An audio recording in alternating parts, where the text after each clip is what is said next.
Hello viewers.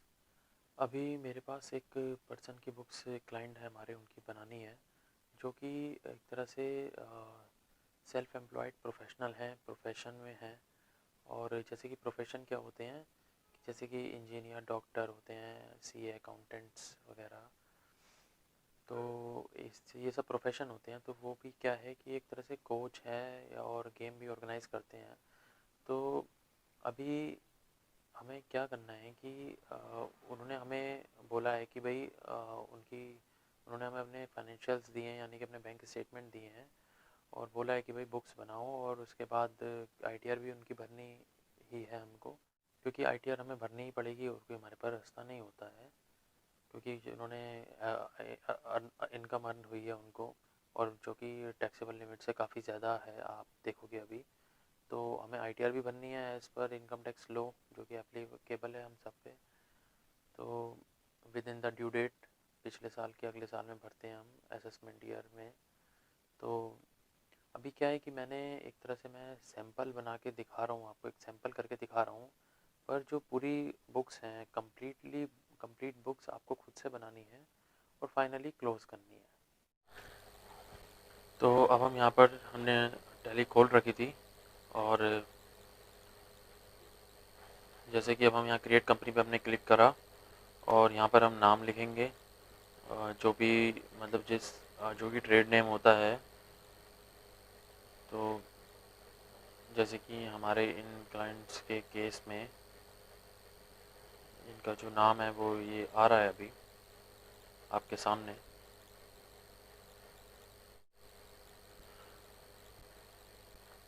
और अभी मैं काफ़ी ज़्यादा डिटेल नहीं डाल रहा हूँ। जैसे कि आप देख सकते हैं कि ऑप्शंस तो बहुत सारे हैं।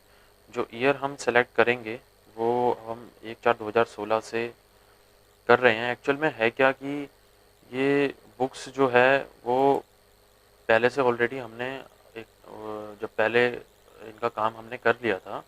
और मैं आपको सिखाने के लिए, एक्सप्लेन करने के लिए इनकी बुक्स को दोबारा से रिकंस्ट्रक्ट करके दिखा रहा हूँ। बट मैं सारी एंट्रीज़ नहीं कर रहा। आपको हर एंट्रीज़ का एक एक सैंपल टाइप से करके मैं दिखा दूंगा, और बाकी का जो है मैं डाटा आपके साथ शेयर करूंगा, अटैच कर दूंगा वीडियोस में, और कैसे करना है भी मैं बता दूंगा। बाकी आपको अपने एंड पे पूरा, अपने पास अपने सिस्टम पे पूरा टैली डाउनलोड करके सारा अपना डाटा क्रिएट करना है।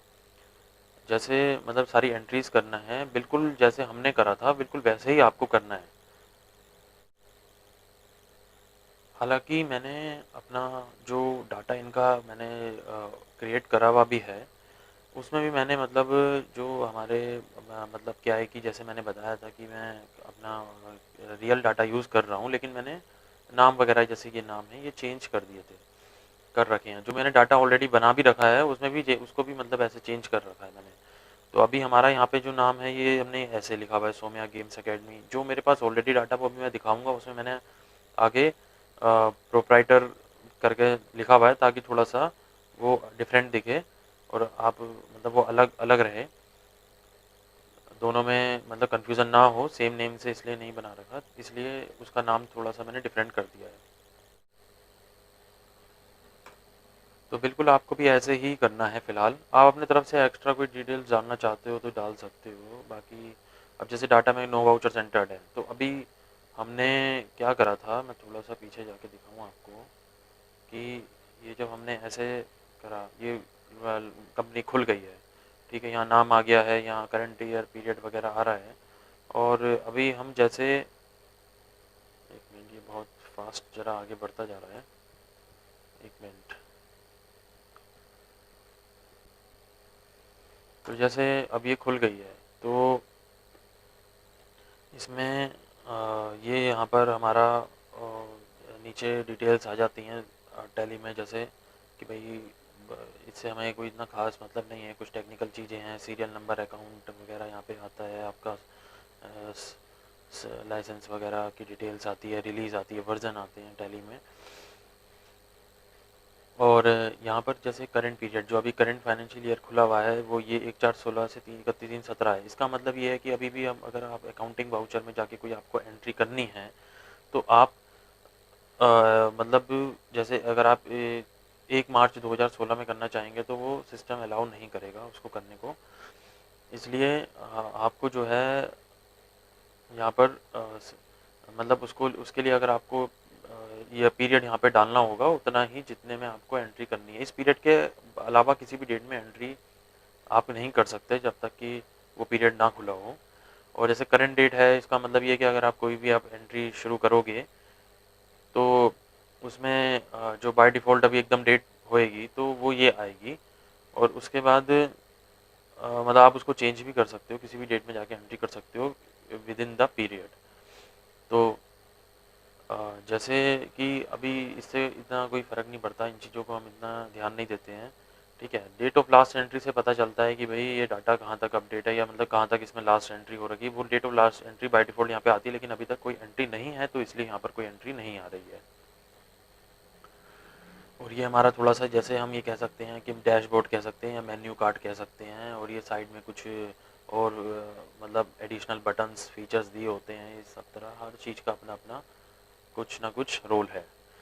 तो अभी धीरे-धीरे आप चीज़ों को समझेंगे। अभी यहाँ पर क्या है कि हम सबसे पहले यहाँ अकाउंट्स इन्फो में जाते हैं, ठीक है। अगर अभी हमने अकाउंट क्रिएट करना है, सबसे पहले हमारे पास बैंक आया हुआ है इस टाइम, ठीक है, तो वो क्रिएट करना है। इसके अलावा मैं आपको अभी दिखाऊंगा कि जो कैश का अकाउंट और एक प्रॉफिट एंड लॉस का अकाउंट जो होता है वो अपने आप से मतलब यहाँ पे पहले बाय डिफ़ॉल्ट इसमें क्रिएट हुआ हुआ मिलता है। बस ये 2 अकाउंट ही क्रिएट हुए मिलते हैं, ठीक है।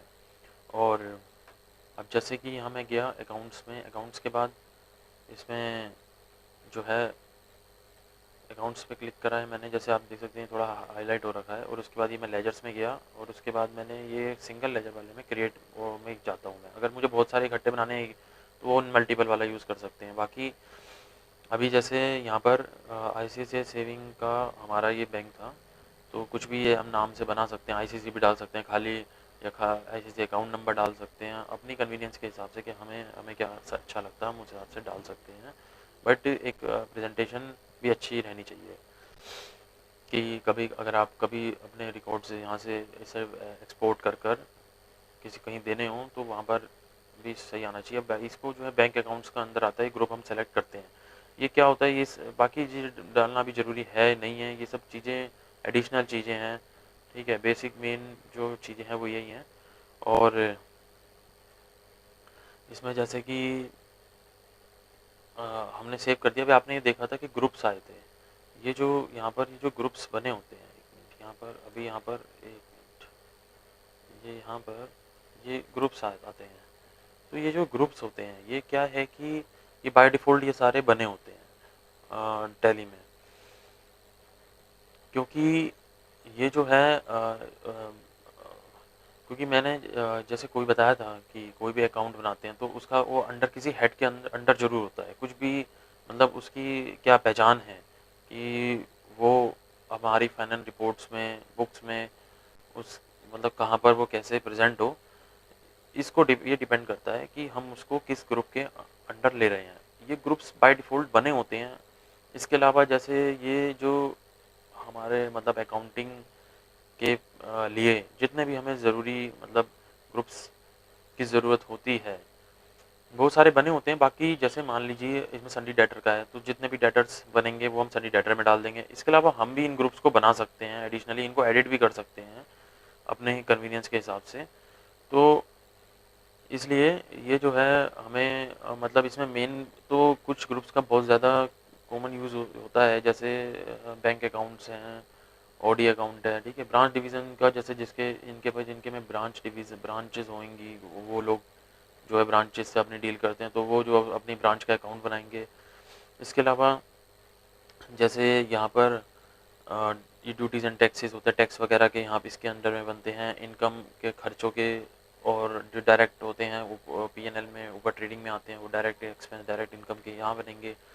तो अभी धीरे धीरे आप सारी चीज़ों को आगे चलकर समझेंगे। और जैसे सेल्स का है, परचेज़ का है, तो ये क्या है कि बुक्स बनाने का तरीका है। हम वैसे नॉर्मली अगर हम बुक्स ना बनाएं, अब अगर हम अब एक बंदा कोई बंदा ट्रेडर है वो बिल काट रहा है तो वो बस खाली ये देख लेगा कि ठीक है, मुझे जिससे पैसा लेना है मैं अपने पास इसका खाता बना के इसके या डायरी में उसका नोट कर लूँ, एंट्री डाल दूँ कि हाँ इससे माल गया है, अब पैसे आए हैं और ये बैलेंस हो गया।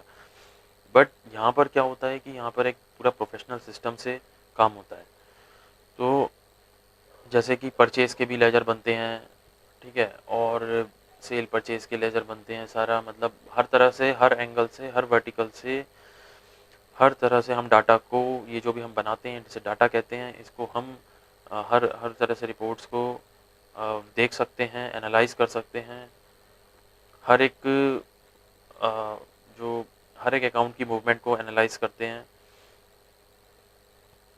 तो ऐसे ही होता है, ये इस तरीके के बने होते हैं। तो अभी हम आगे चलते हैं। जैसे हमने यहाँ पर अभी बैंक के उसमें बना लिया था, ये बैंक के अंदर हमने बना लिया है। तो अभी देखेंगे बैलेंस शीट में हमारा ये कहाँ रिफ्लेक्ट करता है। मेन चीज़ यही होती है कि भाई ये ट्रायल बैलेंस में कहाँ रिफ्लेक्ट करते हैं, और प्रॉफिट एंड लॉस में तो खैर ये नहीं करेंगे। बैंक अकाउंट जो होता है ये बैलेंस शीट का आइटम होता है, ऐसे कह सकते हैं। तो अभी हम देखो ये लेजर्स में गए हैं, लेजर्स खोले। अब हमने ये हमारे पास कैश प्रॉफिट एंड लॉस पहले से बना था, आईसीसी का हमने जो भी बनाया ये यहाँ पे आ गया। अभी और कोई लेजर नहीं बना, लेकिन अभी हम बहुत सारे लेजर बनाएंगे। अब हम यहाँ पर क्या है कि इसमें इसका जो है ओपनिंग बैलेंस डालते हैं कि भाई जब हमने ये बुक्स खोली तब उस दिन, तो जैसे हमारा बैंक में यहाँ पर है 45,000 समथिंग ये बैलेंस है जो कि क्रेडिट में है। तो क्रेडिट में है यानी कि बैंक की बुक्स में वो हाँ, उसने हमें देना है, उसने अपना क्रेडिट में लिखा हुआ है। अब यहाँ पर क्या है, हम जब लिखेंगे बाय डिफ़ॉल्ट क्या होता है कि जब एंटर मारेंगे डेबिट आ रहा है, क्योंकि ऑब्वियस बात है कि बैंक में हमारा पैसा अगर हमने लेना होगा, जबकि अगर ओडी का अकाउंट होएगा कोई, तो ओडी के अकाउंट में ये बाय डिफ़ॉल्ट वहाँ पर क्रेडिट आता, क्योंकि वो अंडरस्टूड है कि हमने पैसा देना होगा। अभी जब हमारा बैंक अकाउंट है तो हमने पैसा लेना ही होगा, हमारा ही पड़ा होगा वहाँ पे पैसा, तो यहाँ पर उसके लिए वजह से डेबिट आता है। और अब यहाँ पर जैसे आप बैलेंस शीट देख रहे हैं, तो इसमें जैसे करंट एसेट्स में हमारा उस बैंक अकाउंट जो है करंट एसेट के अंदर आता है। मतलब जो मेजर इसका जो हेड है वो करंट एसेट है। और जैसे कि ये बेसिक चीज़ें आपने, अगर आप अकाउंट्स बैकग्राउंड से हैं, ये आपको नॉलेज होगी भाई। और दूसरे जो आर्ट्स अगर या साइंस से हैं उन लोगों को इसके बारे में इतनी नॉलेज नहीं होती, उनका बैकग्राउंड, क्योंकि ये चीज़ें क्लास 11-12 में बताई जाती हैं। और बाकी कोई बात नहीं, अगर आप यहाँ पे भी सीख जाएंगे अगर आपको नहीं पता तो एक तरह से टैली पे अगर आप जब आप काम करते हैं तो एक तरह से आप अकाउंटिंग को ही बहुत लर्न कर रहे होते हैं। मतलब जितनी आपने कभी 11-12 में नहीं इतनी लर्न करी होती, मतलब यहाँ पर आप प्रैक्टिकल करोगे तो बहुत ज़्यादा आपको उसकी मतलब लर्निंग हो जाती है, बहुत ज़्यादा आपको प्रैक्टिस हो जाती है। मैंने खुद जो है जब टैली चलाया तब मुझे थोड़ा अकाउंटिंग मैंने सीखी है। इससे पहले मेरे को ठीक है पता था मैनुअली कैसे करते हैं, लेकिन फिर भी मतलब हम कन्फ्यूजन्स रहती थी। लेकिन बहुत टाइम टैली में काम 2-3 महीना एंट्रियाँ करते करते मतलब बिल्कुल ऐसा हो गया कि जैसे रूल्स जो हैं, फंडामेंटल्स जो हैं वो बिल्कुल ब्लड में आ चुके हैं। अब मतलब सोचना नहीं पड़ता किसी चीज़ के बारे में। फिर भी सोचना पड़ जाता है कभी कभार, कुछ टिपिकल एंट्रीज होती हैं तो सोचना पड़ जाता है कि क्या डेबिट होएगा क्या क्रेडिट होएगा। लेकिन अभी एक चीज़ ये भी हो रही है कि अभी मैं आपको दिखाऊंगा कि अब तक क्या है कि यहाँ पर अभी तो हम डेबिट क्रेडिट करते थे, बुक्स में करते हैं। यहाँ पर क्या सिस्टम ऐसा बना रखा होता है कि जैसे ट्रेडर होते हैं लाला टाइप के लोग, जिन्होंने कभी स्कूल में गए भी नहीं होते, और उनको अगर एंट्री करनी है तो जैसे वो फ़ोन में चलाते हैं कोई चीज़, उसको फ़ोन की तरह इसी इसको एप्लीकेशन बना दिया कि हाँ जी अगर आपको वाउचर मतलब यहाँ पे सेल काटनी है तो मतलब डेबिट क्रेडिट नहीं करना, आपको सामने सीधा सेल का वाउचर खुल जाएगा, ऊपर आपने नाम लिखना है कस्टमर का, नीचे आइटम डालना है, टोटल मार देना है। डेबिट क्रेडिट का कहीं रोल ही नहीं है। बट एक तरह से वो जो है इसकी कॉन्फ़िगरेशन को ऐसा मतलब मॉडिफाई कर दिया है कि किसी को ऐसा मतलब फ़ील ना होए कि उसको डेबिट क्रेडिट में वो उलझ रहा है। तो उसके लिए अलग-अलग हर एक चीज़ का वाउचर बना दिया है। अभी मैनुअली में क्या करते हैं हम, मैनुअली में हम हर एक चीज़ जो हम स्कूल वगैरह में करते हैं या वैसे करते हैं तो जर्नल वाउचर के थ्रू ही करते हैं। बट यहाँ पर क्या है कि हर एक चीज़ जैसे कि पहले तो हम बुक्स में क्या जब हम करते हैं तो सेल और परचेज़ हर तरह की सारी एंट्री सब जर्नल के थ्रू करते हैं। बट अभी यहाँ पर जो है अभी दिखाऊंगा मैं आपको कि वाउचर हर एक चीज़ के अलग अलग बना दिए हैं। जैसे सेल का वाउचर बना दिया अलग से, परचेज़ का कर दिया, वहाँ पे आप डेबिट क्रेडिट से भी कर सकते हो। और फास्ट मोड में यानी कि एक तरह से नॉर्मल मोड में, एक अनप्रोफेशनल कह सकता हूँ मैं के मोड में, कि जैसे भी आप उस चीज़ का बना एंट्री कर सकते हो। जैसे हम एक्सेल में कोई चीज़ बना रहे हो, ठीक है, जैसे हम बिल बना रहे हो, कोई सॉफ्टवेयर में बिल बना रहे हो, लगेगा ही नहीं कि हम कोई अकाउंटिंग सॉफ्टवेयर में काम कर रहे हैं इस तरीके से। तो अभी वापस मैं अपने पॉइंट पे आता हूँ। तो यहाँ पर डिफरेंस इन ओपनिंग बैलेंसेस आता है, क्योंकि अभी हमने क्या है कि डेबिट का एक चीज़ डाल दी है। तो और जैसे कि मैंने आपको बताया कि अकाउंटिंग का देखो एक रूल है, ये हमारी लायबिलिटी साइड होती है, ये एसेट साइड होती है।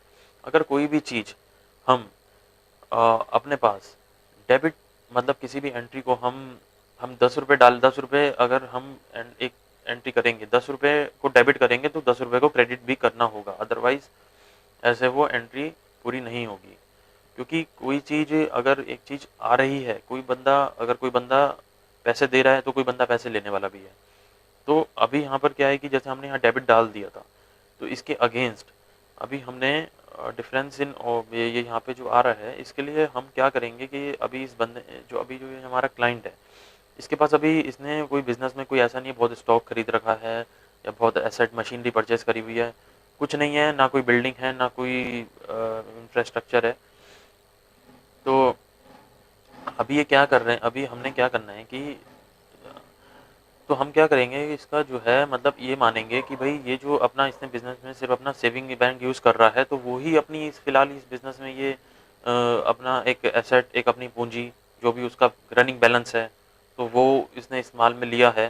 क्योंकि कुछ खर्चे कर रहा है तो वो उस वहीं से पेमेंट कर रहा है, पैसा आ रहा है तो उसमें आ रहा है, लेकिन जो उसका अवेलेबल बैलेंस है इस टाइम वही उसकी इन्वेस्टमेंट है, वही उसकी पूंजी है। तो उतनी ही हम इसको कैपिटल बना देंगे। हम उतना ही इसको इनका कैपिटल बना देंगे। और जैसे ये अब हम आगे चलते हैं थोड़ा सा, ये डिफरेंस इन ओपनिंग बैलेंस भी आ रहा है क्योंकि ये एरर आ गया ना कि भाई आपने खाली एक आपने ये देखो ये बैंक का आ गया, बैंक अकाउंट्स के अंदर करंट एसेट के अंदर हम गए थे ये। ठीक है, अब हम वापस से आते हैं, हम अपने अकाउंट्स इन्फो में गए और लेजर्स में जाके हमने क्रिएट कर दिया। तो जैसे कि हमने कैपिटल अकाउंट क्रिएट करना है तो हम कैपिटल के एक नाम से भी कर सकते हैं, कोई कैपिटल अकाउंट बना दिया, उसका प्रोप्राइटर का नाम डाल देते हैं वैसे यहाँ पर कि सौम्या कैपिटल अकाउंट, इस तरीके से जो भी, या धर्म आप यहाँ पे डाल रहे हैं, धर्म मिस्टर धर्म कैपिटल अकाउंट इस तरीके से। या तो फिर ये इसको हम इसकी ग्रुपिंग करेंगे कैपिटल के अंदर, कैपिटल अकाउंट के अंदर हमने खाली कैपिटल कर दिया, चलो कोई बात नहीं। ये अब हमने ग्रुप पकड़ लिया कैपिटल अकाउंट, तो ये अब हमारा कैपिटल अकाउंट के अंदर आ जाएगा। और हमने उतना ही बैलेंस डाल दिया जितना सेविंग अकाउंट में हमारा ओपनिंग था। और अब आप ये देखोगे कि ये जो है हमारा जो यहाँ पे पहले डिफरेंस इन ओपनिंग बैलेंस आ रहा था वो अब नहीं आ रहा है, और ये दोनों तरफ टोटलिंग भी बराबर हो गई है।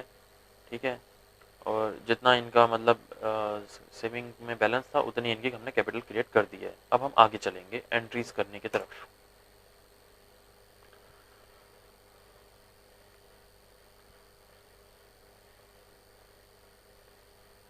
अब हम अकाउंटिंग वाउचर पे क्लिक करेंगे और जैसे सबसे पहली एंट्री है तो इसको वाउचर डेट हम डालेंगे वहाँ से जो बैंक में डाली है, और पेमेंट का वाउचर हमने सेलेक्ट करा है। जैसे कि मैंने पहले आपको बताया था कि मैंने एक जो ऑलरेडी बुक्स हैं बना रखी है, मैं दोबारा से आपके लिए इसको दोबारा से बना रहा हूँ। तो मैंने क्या करा है कि उस बुक से इस बैंक का जो भी बैंक डला हुआ था कौन कौन से अकाउंट में गया हुआ है, क्योंकि अब क्वेश्चन यही आता है एंट्रीज करनी है तो हमें ये तो पता है कि चलो एक अकाउंट तो हमारा जो यूज़ होगा वो बैंक ही होएगा, क्योंकि बैंक से या तो पैसा आ रहा है या पैसा जा रहा है। ठीक है, दूसरा अकाउंट कि भाई किस खर्चे में पैसा गया है या किस नाम से किस बंदे से पैसा आया है, ये सब अब जैसे जब हमें बैंक चढ़ाना होता है तो हमारे सामने बैंक दिया रहता है, और हमें उसकी ये ये तो हमें यहाँ से देख के पता चल जाता है कि ये जो है कि विड्रॉल हुआ है, पैसा गया है, यहाँ पे बैलेंस भी इसका कम हो जाता है। और जब हमें लेकिन ये डालना होता है कि भाई अब ये पेमेंट का वाउचर यहाँ पे यूज़ होएगा, तो जैसे कि टैली में अभी आप देखेंगे कि भाई पेमेंट का वाउचर हमने यूज़ करा है। तो व्यूअर्स यही है वो स्टेटमेंट जो मैंने आपको जैसे भी बताया था कि मैंने ऑलरेडी जो एक बुक्स बनी हुई है इसकी प्रॉपर कंप्लीट, उसमें से मैंने एक एक्सपोर्ट किया है, ताकि ये मुझे पता चल सके या आपको भी कि भाई अगर वहाँ पर जो बैंक में जोन सी एंट्री आ रही है स्टेटमेंट में, तो उसको हमने कौन से अकाउंट में डाला है। चाहे मतलब जैसे पेमेंट है तो हमने किस को डेबिट करा है, और रिसिप्ट है तो किस को क्रेडिट करा है। तो जैसे कि अभी आप ये देख रहे होंगे कि 5/4 को जो ये एंट्री है 1482 रुपये 77 पैसे की, और इसकी नरेशन में वही लिखा हुआ है जो हमारे बैंक में स्टेटमेंट में लिखा हुआ था कि NOVOTAL ऐसे करके, जो HOT यानी कि कोई ये होटल से रिलेटेड खर्चा है। और जैसे कि मैंने आपको बताया कि ये हमारे क्लाइंट जो है थोड़ा सा मतलब ऐसे ही मतलब ये जो है गेम्स अरेंज कराते हैं, तो इनके क्या रहता है कि हम ये समझ सकते हैं कि भाई इन्होंने ये जो खर्चा है अपने बिजनेस में कहीं पर जो है कुछ इनके क्लाइंट्स होंगे और उनको कभी कभार होटल में रुकवाना होता है। तो इस तरीके से मतलब एक तरह से ये हमारे बिजनेस के प्रमोशन से रिलेटेड एक्टिविटी है, इसलिए हमने इसको जो है बिजनेस प्रमोशन अकाउंट बना के इनडायरेक्ट एक्सपेंस के अंदर उसके अंदर डालते हैं हम। तो देखेंगे अभी हम आगे कैसे करते हैं।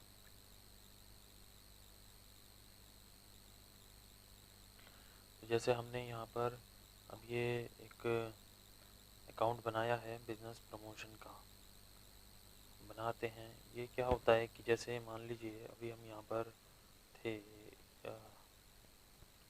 जैसे अब हम यहाँ पर इस विंडो में होते हैं कि हमें एंट्री करनी होती है, तो यहीं से डायरेक्ट शॉर्टकट होता है Alt+C का ऑप्शन होता है। तो वहाँ से डायरेक्ट लेजर क्रिएशन की विंडो खुल जाती है। और यहाँ पर जैसे हमने बिजनेस प्रमोशन डाला है, अब इसमें इसको इनडायरेक्ट एक्सपेंस के अंदर हम ले जाएंगे, क्योंकि ये कोई हमारा उससे रिलेटेड नहीं है, मतलब डायरेक्टली हमारे रिवेन्यू से ये रिलेशन में खर्चा नहीं है। ये एक तरह से बिजनेस प्रमोशन का जो खर्चा है वो इनडायरेक्ट में ही जाता है।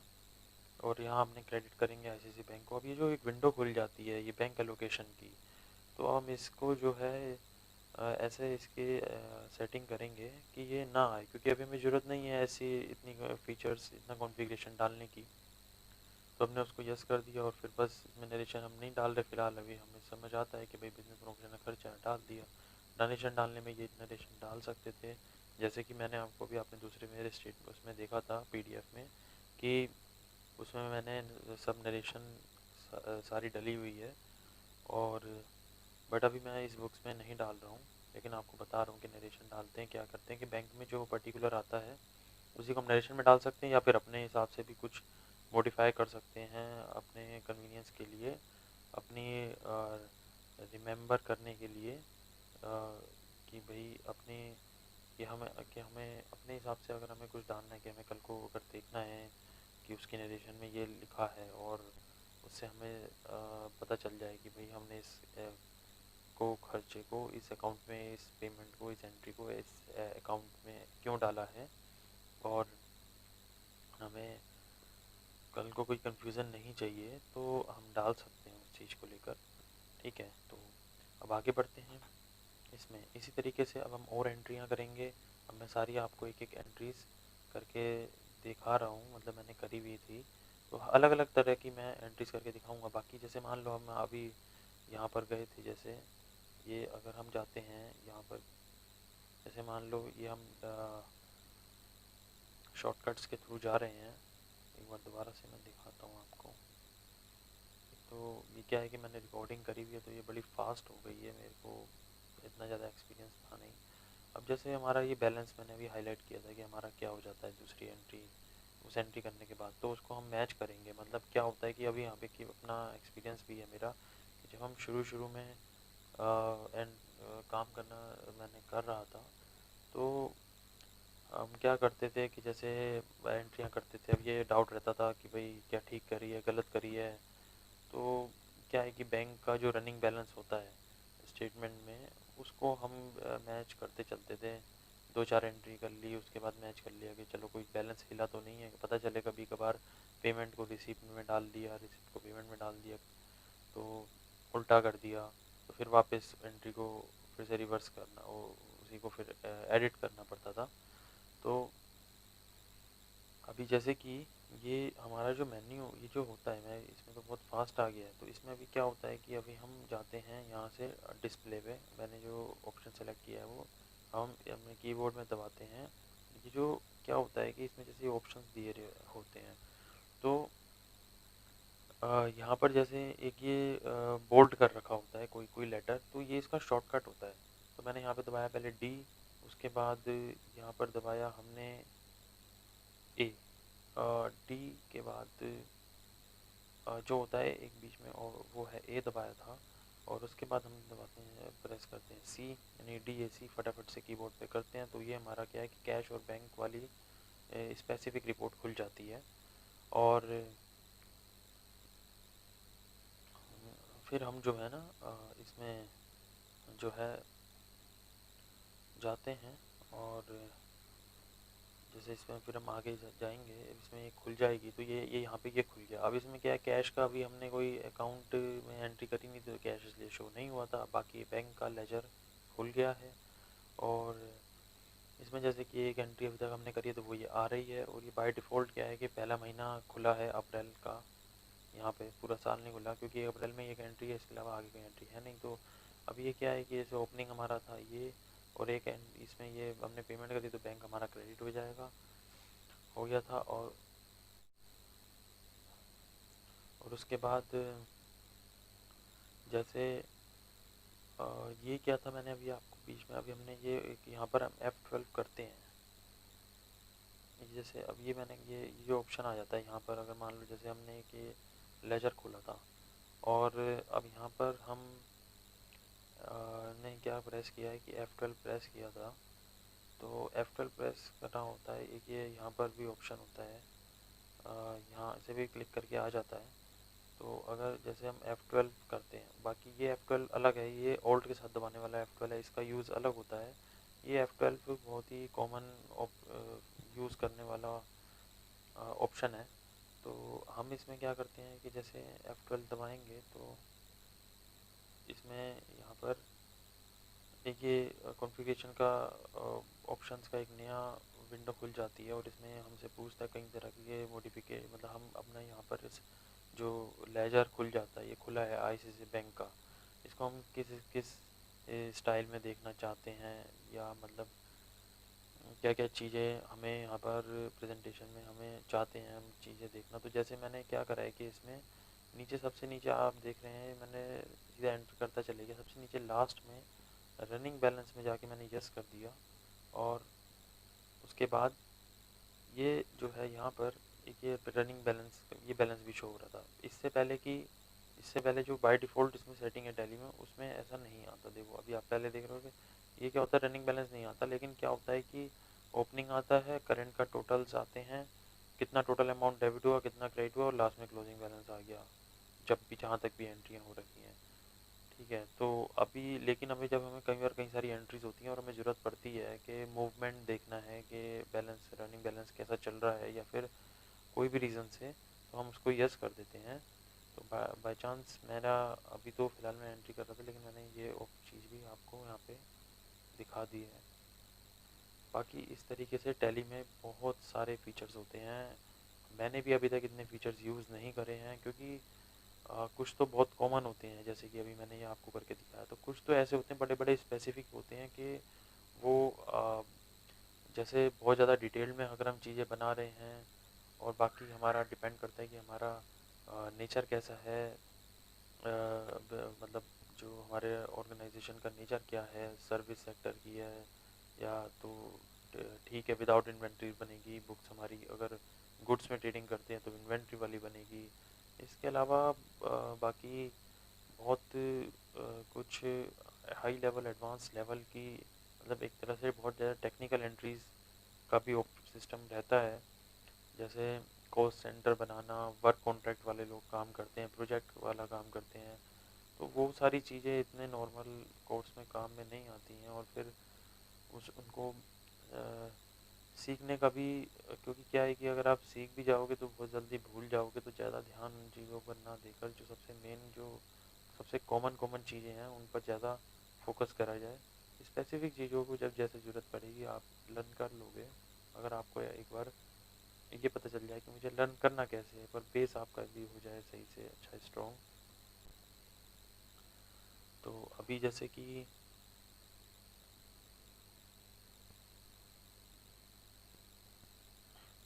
ये एक बार दोबारा से, तो हम बढ़ते हैं अपनी नेक्स्ट एंट्री की तरफ। फिर से हम अकाउंटिंग वाउचर पे क्लिक कर करा था हमने, और ये हमने देखा पता है पेमेंट का ही वाउचर है, तो बाय डिफ़ॉल्ट वहाँ पे पेमेंट का वाउचर ही खुला हुआ है, खुल जाता है, क्योंकि लास्ट वाला ही जो होता है वो खुल जाता है। डेट हमने डाली अभी। और अब हम यहाँ पर जैसे हमने अपनी दूसरी पीडीएफ फाइल में भी देखा था कि टूर एंड ट्रैवलिंग में ये गया वही गई हुई है एंट्री। और तो अब हम यहाँ पे भी अपना बुक्स में टूर एंड ट्रैवलिंग, जैसे ये पुरानी वाली बुक्स में जो है बैंक का जो लेजर निकाला है मैंने, उससे पता चल रहा है कि ये एंट्री टूर एंड ट्रैवलिंग में गई हुई है। और वैसे ही फिर हमने एक तो इनडायरेक्ट एक्सपेंस में हम इसका भी लेजर बनाएंगे। बाकी इसको अब हमने यहाँ पर बना लिया है, डेबिट करेंगे, क्योंकि खर्चा जो होते हैं वो आपको पता ही है कि डेबिट होते हैं। तो अब यहाँ पर 1059 पॉइंट समथिंग .88 की फिगर है, क्रेडिट कर देंगे अपना सेविंग्स के बैंक को। तो ये एक और दूसरे तरीके की एंट्री आपने देखी अभी। फिर से ये बैंक एलोकेशन की आ गई है। एक्चुअली मैं शायद कुछ सेटिंग्स पहले वाली सेव नहीं हो पाई, क्या इशू रहा, या दोबारा टैली खोली होगी, क्या वजह है बस समझ नहीं आई। लेकिन ये एक बार हम कर देते हैं तो फिर दोबारा आता नहीं है इस तरीके से। अब जैसे अगली एंट्री है ये जो है क्या था कि बैंक से गई हुई है और नरेशन में लिखा था दिल्ली ड्यूटी। तो ये क्या होता है, ये लिख कर वगैरह ली होती है। तो हम इसको क्या कर रहे हैं, अपने फ़िलहाल अभी मान के चल रहे हैं कि ये इन्होंने अभी अपना पर्सनल खर्चा किया है, बिज़नेस से रिलेटेड नहीं है, इसलिए हम इसको ड्राइंग्स में डालेंगे। ड्राइंग्स क्या होती है कि एक तरह से कैपिटल ही होता है। अभी देखो जैसे बना हुआ नहीं है यहाँ पर, अब हम बनाएंगे तो ये एक तरह से कैपिटल अकाउंट ही का ही होता है पार्ट। हम डायरेक्ट कैपिटल अकाउंट में भी डाल सकते हैं इस एंट्री को, लेकिन ड्राइंग्स से पता चल जाता है कि ये जो है प्रोप्राइटर ने, जो भी बिजनेस मैन ओनर है यहाँ पर, हमारे केस में प्रोप्राइटर है जो, तो उसने क्या है कि अपना जो है मतलब पर्सनल एक्सपेंस किया है एक तरह से, बिजनेस अपना पैसा खर्चा किया है, लेकिन अपना पर्सनल खर्चा है। तो एक तरह से माना जाएगा कि उसने बिजनेस में से पैसा निकाल लिया। ऐसे ही अब जैसे मान लीजिए ये अगली है कैश विड्रॉल की। तो क्या होता है कैश की, वैसे तो हम कॉन्ट्रा में कैश और बैंक से रिलेटेड जो भी एंट्रीज होती हैं, कैश टू बैंक और बैंक टू बैंक से रिलेटेड होती हैं, वो ना कॉन्ट्रा वाउचर बनाया हुआ होता है, टैली में सिस्टम होता है, इन्होंने इसका करा हुआ है। बाकी ये लेकिन पेमेंट और रिसीप्ट में भी हमारे पास ऑप्शन होता है कि हम उसमें भी इसको अलाउ कर लें, लेकिन वो एक तरह से प्रेजेंटेशन में सही नहीं रहता, या जर्नल में तो कर ही सकते हैं।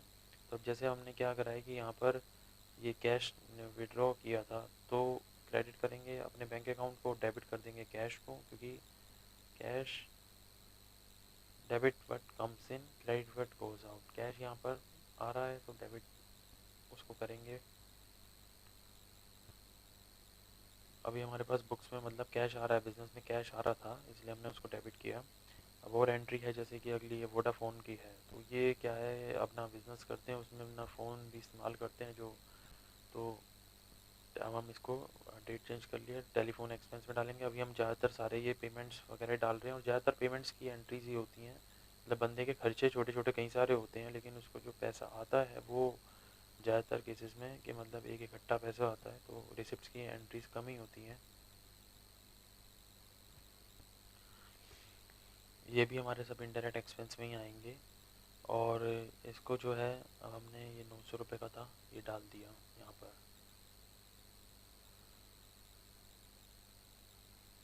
अब ऐसे करके अलग अलग एंट्रीज अब मैं आपको करके दिखा रहा हूँ एक सैंपल के तौर पे। अब जैसे ये पेमेंट की मैंने कॉन्फ़िगरेशन खोली थी F12 करके, और इसको ये क्या करा मैंने कि ये मैंने जैसे इसको हूँ सिंगल एंट्री मोड, जैसे कि मैंने पहले बताया था, ये थोड़ा सा अनप्रोफेशनल सा बना देते हैं, इजी बना देते हैं, डेबिट क्रेडिट का किस्सा ख़त्म करते हैं। ये है, और यहाँ पे देखो फिर वापस से डेबिट क्रेडिट मैंने कर दिया। और ये जो है इसमें अब हम अपना टेलीफोन का एक्सपेंस का अकाउंट डालेंगे, अमाउंट डालेंगे, डेबिट करेंगे खर्चा, यानी कि जैसे अपनी वो जो रूल है, debit all the expenses, credit all incomes, तो यहाँ हमारा एक्सपेंस है वो डेबिट हो जाएगा। तो जैसे कि अभी क्या है कि अगला अगला वाला ये इलेक्ट्रिसिटी भी हमने बना लिया एक, क्योंकि ये टाटा पावर की एंट्री से रिलेटेड थी यहाँ पे। और ये देखो नीचे डेबिट आ रहा है तो हम इसको क्रेडिट कर देंगे।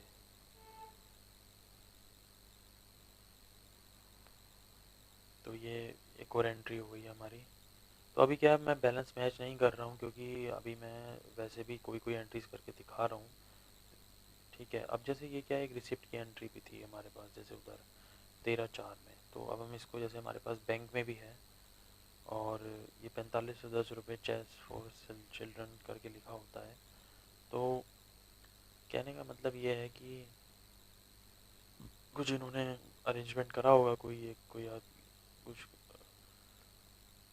कोई इन्होंने काम वगैरह, कोई गेम इन्होंने अरेंज किया होगा। तो छोटा सा, तो एक उसकी छोटी सी पेमेंट आई है। वैसे इतनी छोटी रिसिप्ट आती नहीं है इनकी नॉर्मली। तो अभी क्या है कि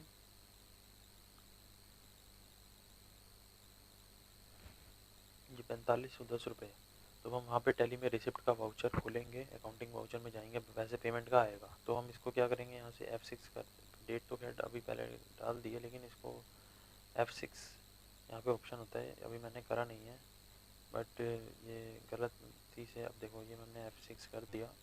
और बिजनेस प्रमोशन नहीं, ये अपना जो है हम बनाएंगे। और ये हमारा क्या है कि हमारा जो मेन काम है वो यही है, अपनी कंसल्टेंसी, और ये एक तरह से इवेंट मैनेज करना। और तो ये अब सब जो है हमारा टेक्निकल प्रोफेशनल काम है एक तरह से। तो हमारी प्रोफेशनल इनकम हो जाती है। अभी हम ये अकाउंट बनाएंगे प्रोफेशनल चार्जेस रिसिप्ट का, जो कि ये हमारा, लेकिन हमारा मेन कोर काम यही है। तो ये हमारा डायरेक्ट इनकम मानी जाएगी, क्योंकि हमारा मेन काम यही है। अगर ये था कि हमें, हमारा मेन काम ये नहीं होता और ये हमें कभी कोई इनकम हमारे को ऐसे ही फालतू जैसे कैशबैक वगैरह हो जाता है, तो उसको हम अदर इनकम, इनडायरेक्ट इनकम में डाल सकते थे। लेकिन ये हमारा मेन कोर काम है, इसको हम डायरेक्ट में डालेंगे, डायरेक्ट इनकम होती है ये हमारी। और इतने से इतनी अमाउंट डाल देंगे। अभी क्या है कि अब यहाँ पे वो वाला रूल है, debit all expenses, credit all gains. तो हमने यहाँ इसको गेन था हमारा क्रेडिट कर दिया। और बैंक आ रहा है डेबिट व्हाट कम्स इन के हिसाब से डेबिट कर देंगे हम बैंक को, क्योंकि वो बढ़ रहा है, इस वजह से उसमें फंड आ रहा है, तो इसलिए बैंक को डेबिट कर देंगे। तो ऐसे ही बाकी की भी एंट्रीज हैं। अभी देखते हैं मैंने और क्या क्या कराया आगे। अब जैसे ये क्या था कि ये बैंक चार्जेस हमारे को, मैंने छोटी छोटी रिसिप्ट, छोटी छोटी, कभी कभार क्या होता है ये रिवर्सल्स हो गए हैं कुछ बैंक चार्जेस, जैसे कार्ड पेमेंट वगैरह के चार्जेस कभी कभार उसमें वेवर मिल जाता है, रिवर्सल चार्ज वेवर, पेट्रोल वगैरह डलाते हैं। तो उस तरीके से क्या है कि ये छोटे मोटे 2-4 रुपए होते हैं, हम बैंक चार्जेस से रिलेटेड होते हैं, मतलब जो भी है उसको रिवर्स कर दिया हमने। तो इसकी हमने रिसिप्ट में एंट्री कर दी थी।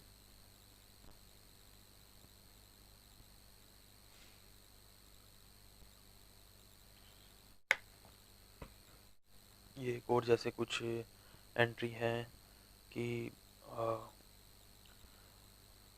हमें चेस के पैसे, मतलब चेस वगैरह के पैसे और आए हैं। और ये से आगे का बैंक स्टेटमेंट है, ये जुलाई का है, इसी कंटिन्यूस में जुलाई से अगस्त सितंबर तक का था।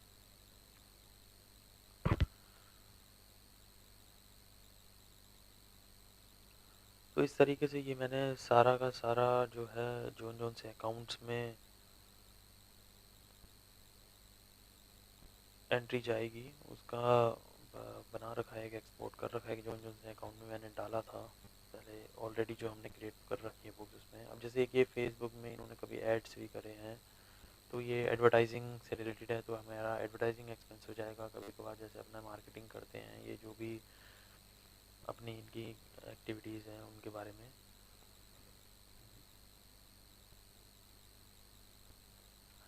तो हम यहाँ पर फिर एक एडवर्टाइजिंग का अकाउंट बनाएंगे।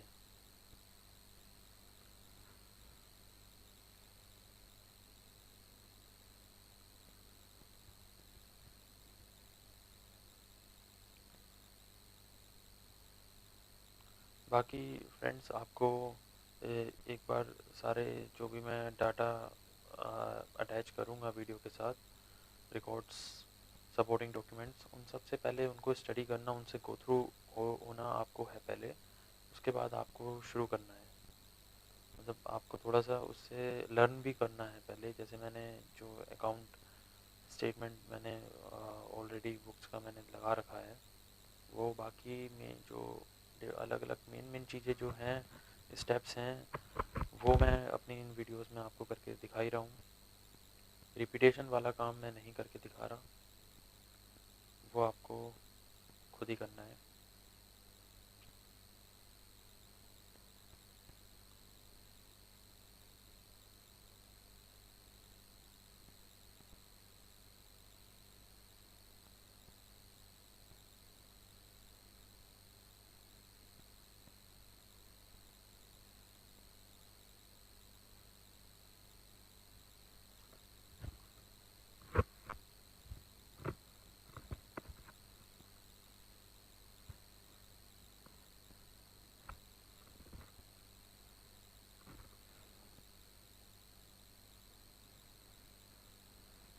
ये एटीएम कैश विड्रॉल भी था।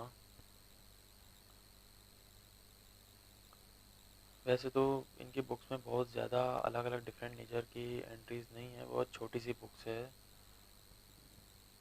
कुछ ज़्यादा कॉम्प्लेक्सिटीज़ नहीं है इसके अंदर। रिपीटेशन सेम ही चीज़ों की रिपीटेशन है।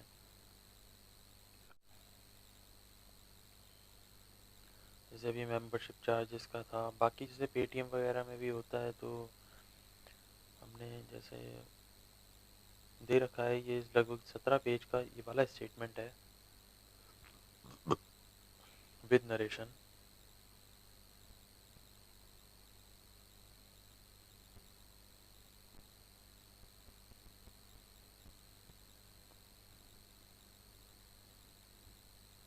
एक ये जैसे कि एंट्री थी हेरिटेज स्कूल वाली, तो क्या है कि ये इन्होंने अपने बच्चों की स्कूल की फ़ीस भरी होगी, तो एक तरह से ड्राइंग्स का ही पार्ट है। और देखते हैं अभी हमने इसकी एंट्री कैसे करी है। हमने स्कूल फ़ी बना दी ताकि एक तरह से ये कैपिटल के अंदर ही बनेगा, लेकिन ये एक तरह से बाइफरकेशन में हमारे पास अलग से ही पता चल जाएगा कि भाई इस अकाउंट, इस स्कूल फ़ी के नाम पे कितने रुपए निकाल लिए हैं। हालांकि ये जो है बस प्रेजेंटेशन की चीज़ें हैं,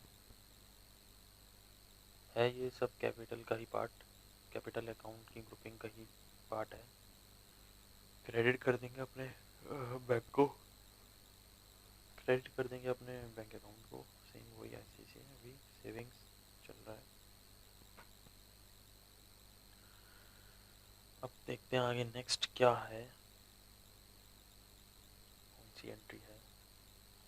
अच्छा, ये मैंने क्या है कि लिस्ट ऑफ लेजर्स एक जो दिखा रहा हूँ मैं आपको, कि जो भी हम अकाउंट्स बनाते जाते हैं, ये यहाँ पर है, यहाँ सर इसको एक्सपोर्ट करना होता है तो कंट्रोल P दबा के, नहीं ऑल्ट P करके कर सकते हैं प्रीव्यू। और ये क्या है कि मैंने अभी ये PDF बनाता हूँ, तो उसके लिए एक ना वर्चुअल एक तरह से प्रिंटर होता है, PDF क्रिएटर होता है, वो हमें करना पड़ता है डाउनलोड एक तरह से अपने कंप्यूटर सिस्टम पे। तो एक तरह से वो टैली भी उसको एक प्रिंटर समझता है, लेकिन वो वैसा प्रिंटर नहीं है जैसे कि जो पेपर प्रिंटर होते हैं।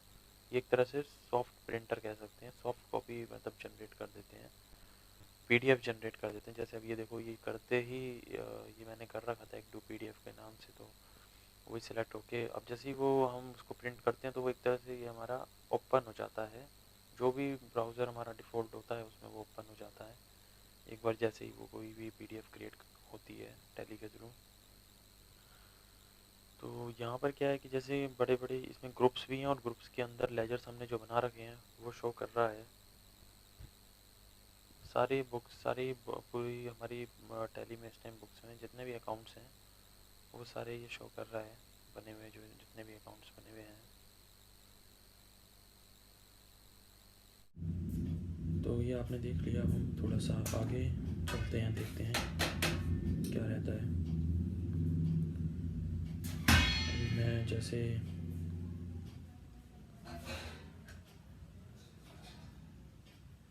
ये जो है नेम ऑफ ग्रुप्स, जैसे मैंने अभी आपको दिखाए थे, ग्रुप्स जो होते हैं यानी कि हेड्स जो अकाउंट्स के हैं वो ये हैं, और बाकी जो लेजर्स जो अंदर बने होते हैं वो ये हैं, और हर लेजर किसी न किसी ग्रुप के अंदर होता है।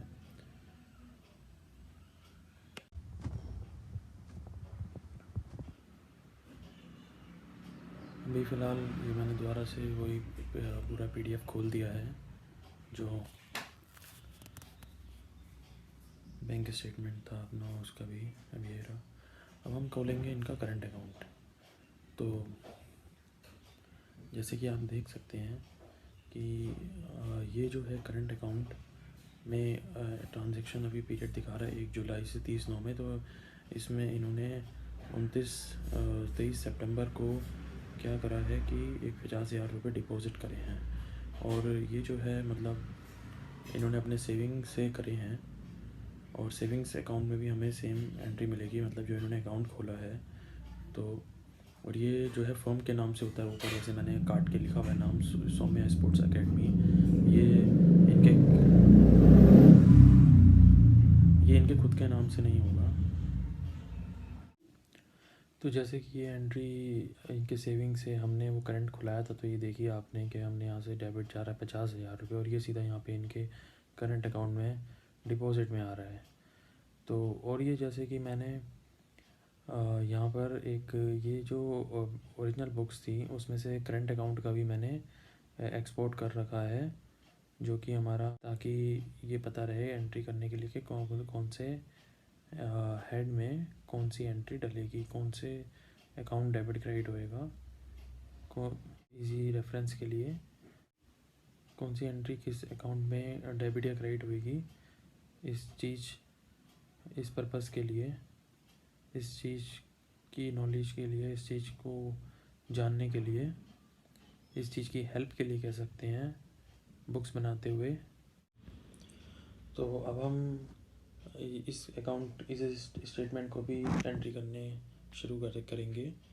और जैसे कि हमने डेट डाल ली, जिस डेट में अकाउंट खुला है, और वाउचर अभी फ़िलहाल हमारा पेमेंट का खुला हुआ था। लेकिन अभी देखो हम क्या कर रहे हैं इसमें, एक तो यहाँ पर क्या है कि डेबिट क्रेडिट तो हमने यस कर ही रखा है कि use DRCR instead of to by. बाकी ये देखो use payment receipt as contra को हमने नो कर दिया। और अब हम, क्योंकि हम ये बैंक टू बैंक वाली एक एंट्री है, तो इसके लिए हम कॉन्ट्रा वाउचर यूज़ करते हैं, जैसे कि मैंने बताया है।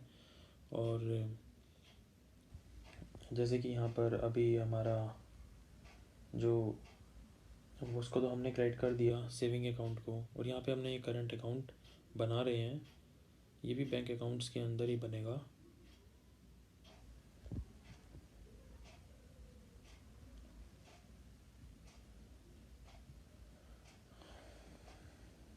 और इसको हमने डेबिट कर दिया। इस तरीके से हमारी कॉन्ट्रा एंट्री हो गई, और इससे मतलब चाहे तो ये सारी चीज़ें जर्नल में भी करी जा सकती हैं, बट बस थोड़ा सा क्या है कि अलग अलग चीज़ों को बांटा गया है ताकि कन्फ्यूज़न कम रहे। वैसे भी मतलब नए नए लोग सीखते हैं, तो उनके लिए भी इजी रहे। कोई ये कहीं पर ये कॉन्ट्रा करने का कोई इनकम टैक्स ने नहीं बोला है कि आपको कॉन्ट्रा एंट्री करनी होती है। अभी ये हमारा आ गया बैंक यहाँ पे। अभी ये बैलेंस तो खैर उल्टे सीधे आएंगे क्योंकि मैं तो कोई पूरा अकाउंट नहीं कर रहा हूँ मेंटेन, अभी सारी एंट्रीज नहीं कर रहा हूँ। अब इसके अलावा जैसे इसके बाद ये भी मैंने अकाउंट भी 3 महीने के थे उनको मर्ज कर रखा है, तो आप ये देखोगे इसी में ही सेम PDF में अक्टूबर से दिसंबर वाला भी है। और अब ये जो एक एंट्री इसमें आ रही है कि ये आपस में जो मैंने मेंशन कर दिया कि कौन सी एंट्री सेविंग में थी, तो वहाँ से करंट में आपस में अभी सेविंग टू करंट चलता रहता है, कभी इधर से उधर ट्रांसफ़र।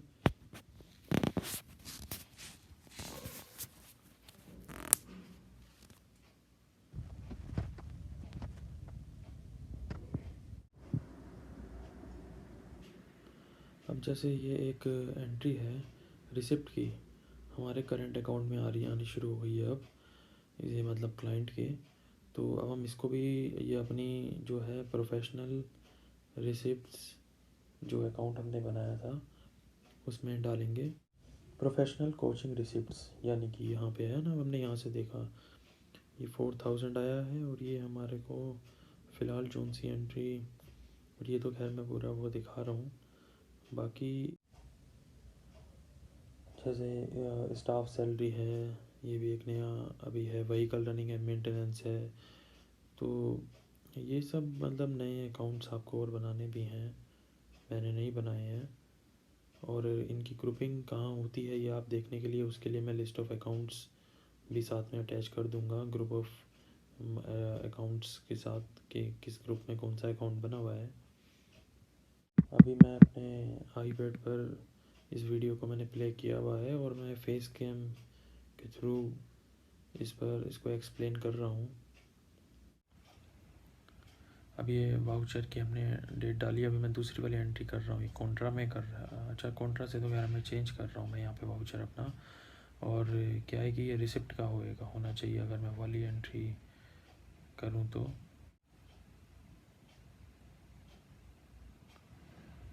तो जैसे अब मैं ये बैंक चार्जेस वाली एंट्री कर रहा हूँ क्योंकि करंट अकाउंट में ख़ास तौर पर बैंक चार्जेस ज़्यादा ही लगते हैं। तो अभी ये जैसे 276 का बैंक चार्जेस है, तो चार्जेस है जैसे वो खर्चा है वो डेबिट हो जाएगा और हमारा ICICI का बैंक क्रेडिट हो जाएगा।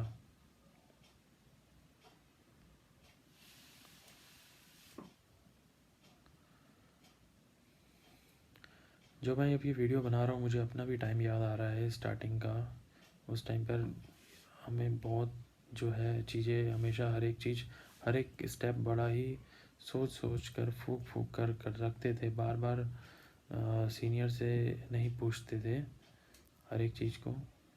ये रहता था माइंड में कि गलती ना हो जाए, गलत ना कर दें। अब जैसे ये इनको रिसिप्ट आई है 80,000 समथिंग की, तो उसको हम डालेंगे as a receipt, professional receipts में एंट्री करेंगे।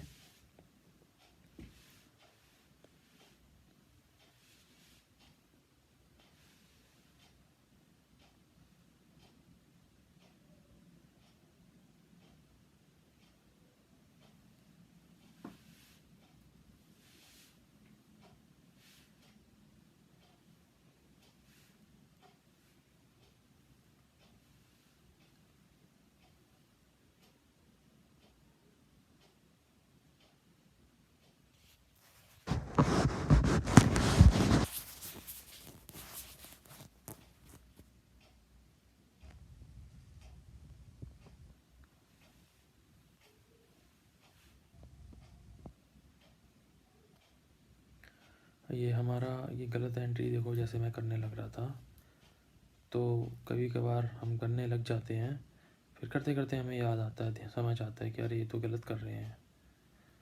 और ये जैसे अभी अब हम क्या करेंगे, इसको यहीं पर ही F6 प्रेस कर देंगे। ये क्या कर रहे हैं, इसको यहीं पर ही F6 प्रेस कर दिया। अब देखो ये जो डेबिट की जगह क्रेडिट हो जाएगा, क्रेडिट की जगह डेबिट हो जाएगा, ऑटोमेटिकली हमारा मतलब जो मैपिंग होनी थी डेबिट क्रेडिट की वो ठीक हो जाती है और अमाउंट भी रिवर्स हो जाती है। बस यहीं पर ही सेव कर दें एंट्री को तो काम ख़त्म।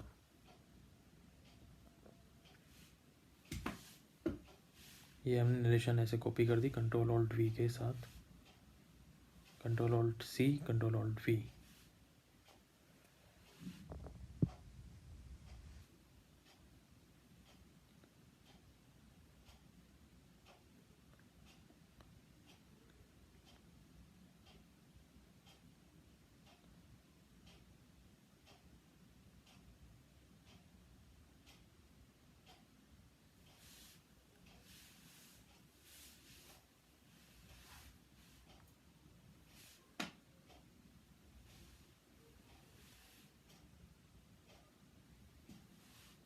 अब ये मैं जो एक्चुअल वाली टैली है एक और टैली खोल रहा हूँ, तो हम ऐसा है कि 2 टैली 4 टैली भी खोल सकते हैं और अलग अलग टैली में अलग अलग डाटा डाल सकते हैं।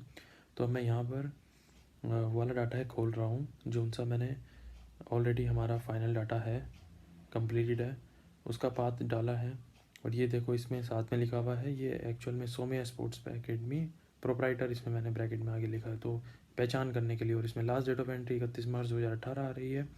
पीरियड हमारा अभी 17-18 चल रहा है, जो कि हम जिसको अभी हम चेंज करेंगे 16-17 करेंगे, क्योंकि हम अभी उधर 16-17 में वर्किंग कर रहे थे।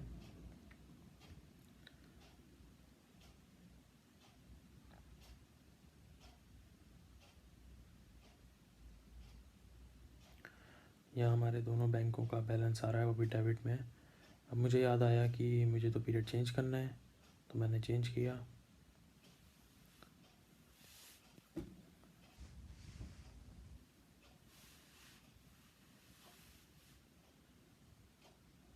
और ये मेरे जो बैलेंसेस हैं 31 मार्च 16 को, वो ये जैसे जो आपको मैं स्टेटमेंट से मैच भी करवा देता हूँ at the end.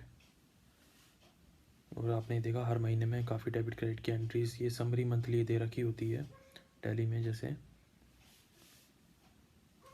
Gateway of tally से DAC डिस्प्ले अकाउंट्स और C यानी कि कैश बुक, C और बैंक बुक का स्लैश दिया होता है, तो वहाँ शॉर्टकट से हम यहाँ पे आ जाते हैं, जो इससे अभी पहले वाली विंडो थी, फिर ये वाली विंडो। और अलग अलग यहाँ पर हमारे पास कैश और बैंक से रिलेटेड ही होते हैं।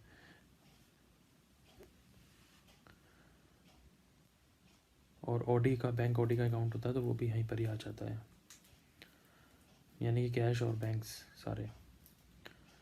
तो अभी यहाँ पर ये देखो मैंने पूरे साल का खोल लिया है। जब भी हम Alt F2 करते हैं और स्पेस करते हैं तो पूरे साल का खुल जाता है दोनों में, मतलब डेट्स की जगह दोनों तरफ स्पेस कर देंगे तो जो भी जितना हमारा पीरियड है वो सारा खुल जाता है। और यहाँ पे मैं रनिंग बैलेंस के साथ भी नहीं दिखा रहा हूँ आपको।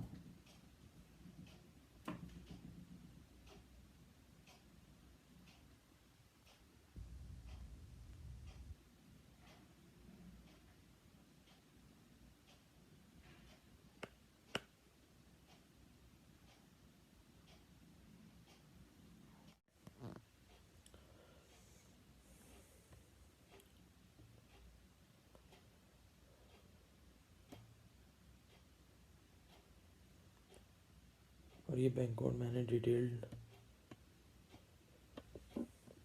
और ये बैंक अकाउंट विद नरेशन भी खोल दिया। और जैसे कि अभी फिर कैश का खोल रहा हूँ मैं लेजर, और ये आप देख सकते हैं क्लोजिंग में 218,293.11 आ रहा है, जबकि ये पैसे तो नहीं होते खैर, लेकिन वही वाली बात है कि बस एक्चुअल वाली कोई कोई ही एक्चुअल कैश मेंटेन करता है, बाकी तो हम बस ऐसे ही कर देते हैं। कुछ एंट्री भी इसमें गड़बड़ हुई होगी तो। और बाकी ये मैं आपके लिए डे बुक खोल रहा हूँ, जो कि गेटवे ऑफ टैली से डिस्प्ले और फिर डे बुक का ऑप्शन आता है, वहाँ से खोल सकते हैं। और सारी जो भी किसी भी बुक्स में जितनी भी हमने ट्रांजैक्शन यानी एंट्रीज़ करी होती हैं वो सारी डे बुक में आती है, यानी कि कोई भी एंट्री है तो वो डेट में है और डेट है तो भी डे है। तो अगर हमें किसी भी बुक्स को देखना हो कि स्टडी करना हो कि भाई उसमें क्या कितनी एंट्रीज हो रखी हैं सारी, तो हम डे बुक खोल के देख सकते हैं कि इसमें क्या क्या एंट्रीज हो रखी हैं।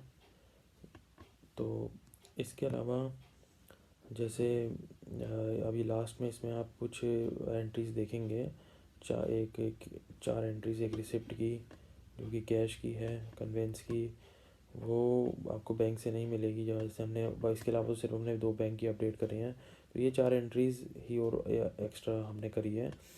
3 जर्नल की हैं जो कि एक तरह से कुछ प्रोविज़नल टाइप की एंट्रीज़ हैं।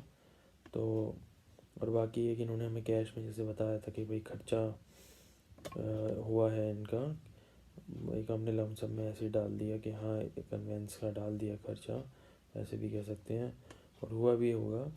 तो ये नो अभी ये एंट्रीज़ को मैं जो है ऑप्शनल में ले जाके फिर दोबारा से करके दिखाऊंगा। और ऑप्शनल में क्या होता है कि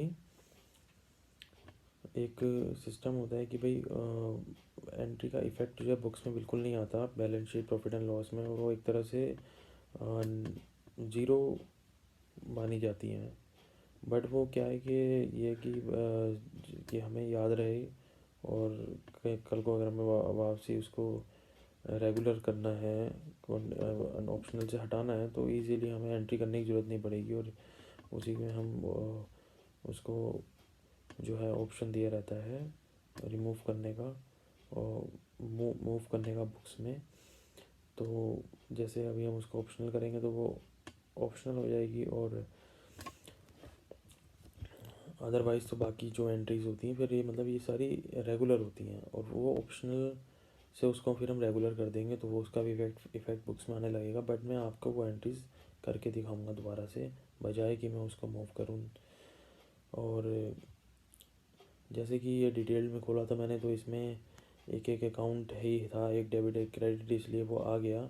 अदरवाइज़ इससे ज़्यादा होते तो वो भी सारे आ जाते, सब पता रहता कि क्या डेबिट हो रहा है क्या क्रेडिट हो रहा है। अभी तो इसमें जैसे साइड में जो आ रहा है ये डेबिट क्रेडिट में भी लिखा आ रहा है, और बाकी यहाँ पे भी क्रेडिट लिख के आ रहा है जो चीज़ क्रेडिट हुई है। जो डेबिट हुआ है वो तो खैर यहाँ आ ही रहा है, जो ये इनवर्ट क्वांटिटी वाली कॉलम है। तो और बाकी वाउचर्स होते हैं इसमें, जैसे कॉन्ट्रा पेमेंट जर्नल हमारे पास साइड में वाउचर चेंज करने का भी ऑप्शन दिया हुआ है। और जैसे कि अभी एक बार बाहर आ गया, दोबारा से खोल रहा हूँ जैसे ये। अच्छा, अभी अब मैं क्या कर रहा हूँ कि अभी मल्टी अकाउंट प्रिंटिंग में जाऊँगा। अभी चलो, एक तो मैंने आपको बताया कि जैसे ट्रांजैक्शंस होती हैं पूरी बुक्स में, जितनी भी सारी एंट्रीज़ होती हैं वो सब डे बुक में आती हैं। इसके अलावा जो अकाउंट्स यूज़ होते हैं एंट्री में, उन सब का भी लेजर भी बनता है, यानी कि स्टेटमेंट। चाहे भले ही एक एंट्री हो, तो ये मैं हाँ यहाँ जाके मैंने मल्टी अकाउंट प्रिंटिंग में ऑल अकाउंट्स में जाके मैंने एंटर किया था। तो ये देखो 37 पेजेस की एक ये आ रही है PDF, ये प्रीव्यू आ रहा था जिसका। तो मैंने इसको क्रिएट कर लिया, एक्सपोर्ट कर लिया अपनी जो भी PDF क्रिएटर होते हैं उसकी हेल्प से। और जैसे इसको हम सेव कर लेंगे, इसको पाथ इसका सेलेक्ट करने का ऑप्शन देता पूछता भी है ये, अदरवाइज़ जो डिफ़ॉल्ट है वहाँ पे हो जाएगी, और होते ही फिर ये खुल भी जाती हैं। और ये इंडेक्स वाला पेज भी इसमें मैंने करा हुआ है 37 पे। मतलब इसमें क्या है कि टोटल 28 अकाउंट्स हैं, बट कोई कोई अकाउंट, जैसे हर अकाउंट वैसे नए पेज से शुरू हो रहा है, लेकिन जो अकाउंट एक से दो ज़्यादा भी पेजेस ले रहे हैं, जैसे भी अकाउंट था हमारे पास उधर एडवर्टाइजिंग वाला और खर्चे का, तो वो जो है दिखा रहा था। जहाँ से भी, चाहे कैश में हो बैंक में हो, ये पूरा लेजर आ जाता है। अभी मैंने इसको रनिंग बैलेंस के साथ नहीं निकाला, अदरवाइज़ इसमें साथ में जैसे कि वो हमारा बैंक से हम स्टेटमेंट लेते हैं जो पासबुक वगैरह, तो उसमें साथ में क्या डेबिट और क्रेडिट डिपॉजिट विड्रॉल दिया रहता है, और साथ में जो बैलेंस चल रहा होता है उसको रनिंग बैलेंस कहते हैं। तो वो, और ये देखो ये इंडेक्स है कि ये कौन से पेज से में कौन सा लेजर है वो सब लिखा हुआ है। जैसे ये बैंक चार्जेस का है, छोटे छोटे हैं, तो सारे एडवर्टाइजिंग का है। अब दोनों ही बैंक से, करंट से सेविंग्स है, क्योंकि दोनों ही हमने यूज़ कर लिए अपने बिज़नेस में, अपने यहाँ बुक्स में बनाए हैं, दोनों ही मेंटेन करे हैं। तो अभी ये वाउचर टाइप भी आ रहा है, डेबिट क्रेडिट क्या हुआ है। ये जो क्रेडिट है एक्चुअल में ये रिवर्स हुए होंगे बैंक चार्जेस, तो उस तरीके का ये, जैसे क्रेडिट कार्ड का वेवर टाइप होते हैं वो भी डाल दिए हमने। हालांकि क्रेडिट कार्ड स्टेटमेंट तो यहाँ पे नहीं डाला है, जो भी इन्होंने डेबिट कार्ड यूज़ करा होता है वो उसका ही आया होगा, कोई क्रेडिट कार्ड यूज़ नहीं कर रहे हैं। और ये कैपिटल अकाउंट है, और कैपिटल अकाउंट के अंदर वाला के अंदर जो कैपिटल हमने बनाया ये वो था, क्योंकि कैपिटल के अंदर हमने और भी और अकाउंट्स बनाए हैं। ड्राइंग्स है, LIC प्रीमियम है, स्कूल फ़ीस है, वो सब भी जैसे अभी मैं दिखाऊंगा आपको। तो अभी ये वापस पता नहीं क्यों ये इधर मैं ले गया दोबारा से। पीरियड हमें जैसे यहाँ पे सिलेक्ट करने का ऑप्शन होता है, और इसमें यहाँ पर हम ये भी ऑप्शन होता है कि कौन सा अकाउंट चाहिए कौन सा नहीं चाहिए, ये भी हम सेलेक्ट करने का भी ऑप्शन होता है अगर हमें कुछ लिमिटेड अकाउंट्स निकालने होते हैं।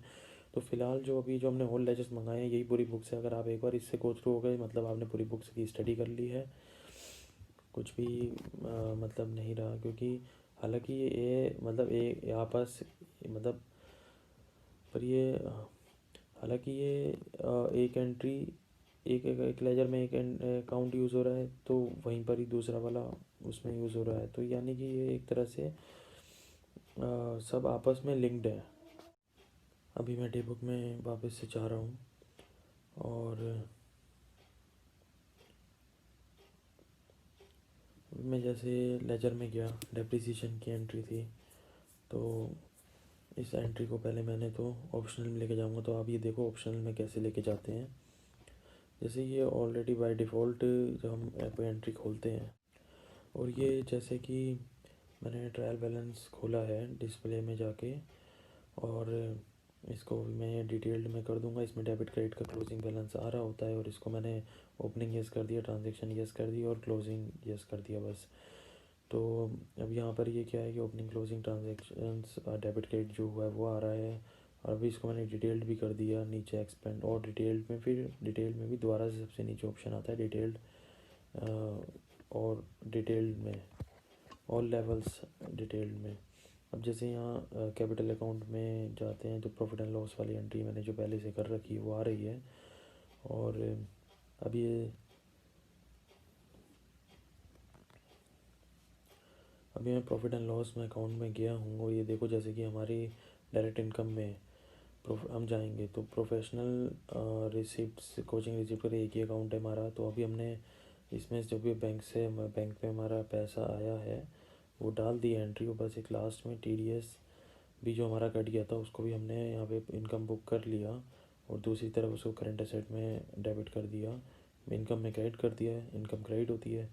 तो क्या है कि हमारा कस्टमर्स ने जैसे जो भी रूल के हिसाब से इनकम टैक्स लॉ के हिसाब से 1-2% वो TDS हमारा उनको काटने की लाइबिलिटी उनकी ऑब्लिगेशन होती है, तो उन्होंने हमें काटा था। और जैसा अच्छा 26 ईयर्स में वो आ रहा है तो वहाँ से देख के हमने इसको डाल लिया है, और हमारा ऑलमोस्ट मैच भी होगा ही अगर हम करेंगे तो।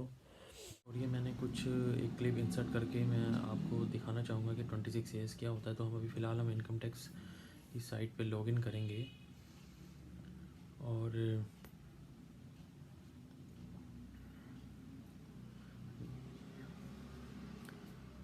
क्योंकि ये मैंने पहले नहीं रिकॉर्ड किया था इसलिए मैं इसको अलग से ही मैंने इसको इस क्लिप को इंसर्ट किया है। जैसे हम लॉगिन कर लेते हैं, अपना डैशबोर्ड आ जाता है यहाँ पे, तो फिर हम माई अकाउंट में जाएंगे, व्यू 26 ईयर्स ऊपर टैक्स क्रेडिट सबसे पहला ऑप्शन है, उसी पे क्लिक करेंगे तो वो हमें दूसरी वाली साइट पे ले जाएगा। तो देखिए अभी आप, और ये TDS होता क्या है, अब आप लोगों को ये कन्फ्यूज़न होगी।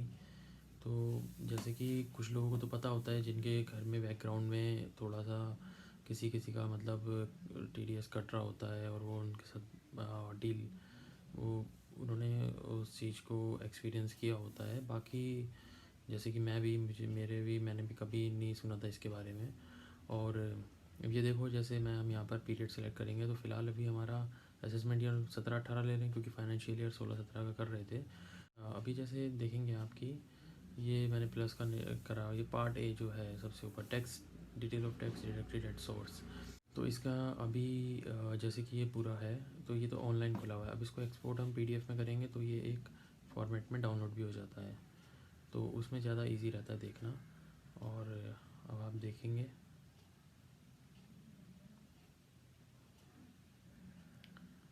ये जैसे ये हो गया, इसको थोड़ा सा मैक्सिमाइज़ कर लेता हूँ मैं। और ये एक लिखा होता है नेम ऑफ डिडक्टर, लिखा होता है पार्ट ए है details of tax deducted at source, और ये सेक्शन लिखा होता है उसके आगे 194J। यानी कि मैंने जैसे बताया था हमारे क्लाइंट हैं ये प्रोफेशनल सर्विसेज देते हैं एक तरह से, जो अब ये 194C में तो नहीं आएगा इनका। और ये क्या है, पुराने डिटेल रिफ़ंड जो दिए होते हैं उसकी डिटेल्स भी आती है यहाँ पे। तो ये जो है क्या होता है कि इसकी ज़रूरत इसलिए कुछ किसी क्लाइंट ने अब हमें TDS काट के पेमेंट की थी, तो उसका ही ये उन्होंने वहाँ पर अपनी रिटर्न्स अपलोड करी थी। तो जो वो अपनी रिटर्न्स में डालते तो हमारे 26A में वो चीज़ आने लगती है। 26A अभी हम आगे चलकर जब देखेंगे ITR का काम के बारे में, तो आप समझेंगे कि 26A फॉर्म और डिटेल में कि क्या इसका रोल रहता है। हमारे ITR फाइलिंग में इसका रोल रहता है। ये एक तरह से क्या है कि एडवांस में जैसे कोई बंदा जैसे कि मैं भी जब अब मैं भी जैसे कि मुझे भी नहीं पता था, तो मैंने किसी को जब मैं इसका लाइन में आया था, जब मैं कहीं एज अ फ्रेशर जब मैंने ज्वाइनिंग करी थी उसके बाद, तो मैंने अपने किसी कलीग से पूछा कि भाई ये TDS होता क्या है, मतलब ये कोई आर्टिकल था।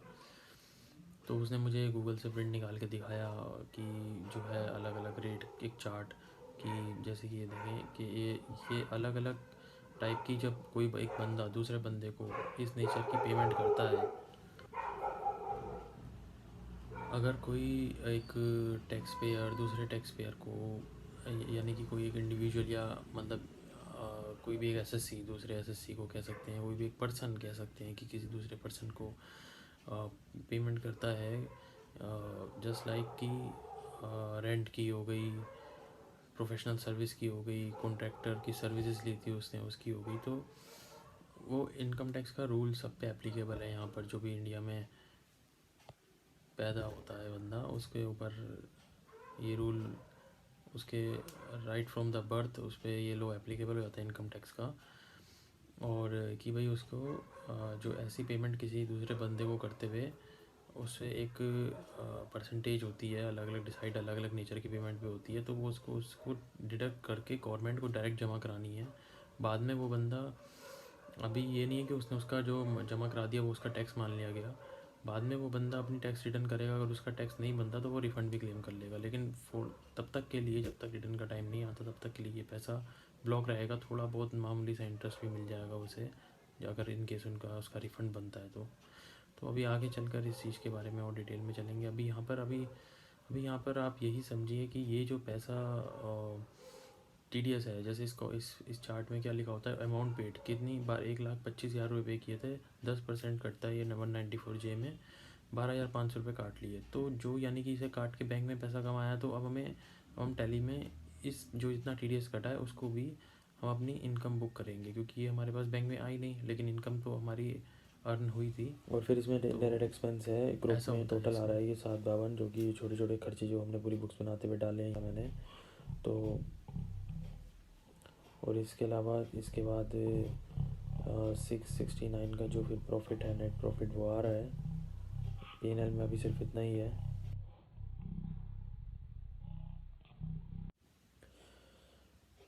ठीक है, तो अब हम जाएंगे, बैलेंस शीट खोल रहे हैं। तो बैलेंस शीट में मैंने जैसे ट्रांसफ़र कर रखा है, तो इसमें ओपनिंग तो ज़ीरो आ रहा है क्योंकि पिछले साल का कुछ था नहीं, और पिछले साल ट्रांसफ़र हो गया था। अगर ट्रांसफ़र नहीं होता तो यहाँ पे आ रहा था उसका बैलेंस।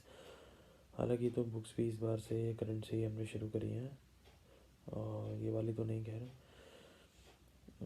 और अब इसमें जो था क्या कहते हैं कि और बाकी ट्रांसफ़र की एंट्री, ट्रांसफ़र में जो है पूरा का पूरा ट्रांसफ़र हो रखा है, तो वो वैसे शो कर रहा है, और आगे P&L का वो ज़ीरो हो गया।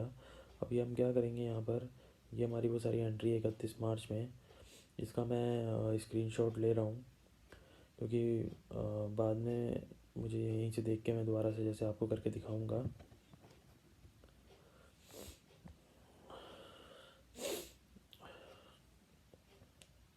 ये ऑप्शनल को मैंने यहाँ पे यूज़ करा है F11 में जाके, use reversing general and optional voucher, तभी ये साइड में ये ऑप्शनल का फीचर आ गया है। तो इसे ऑप्शनल लिखा आ गया, इसको अभी डे बुक में दिखाएगा, लेकिन इसका कोई इफेक्ट नहीं आ रहा आएगा बुक्स में।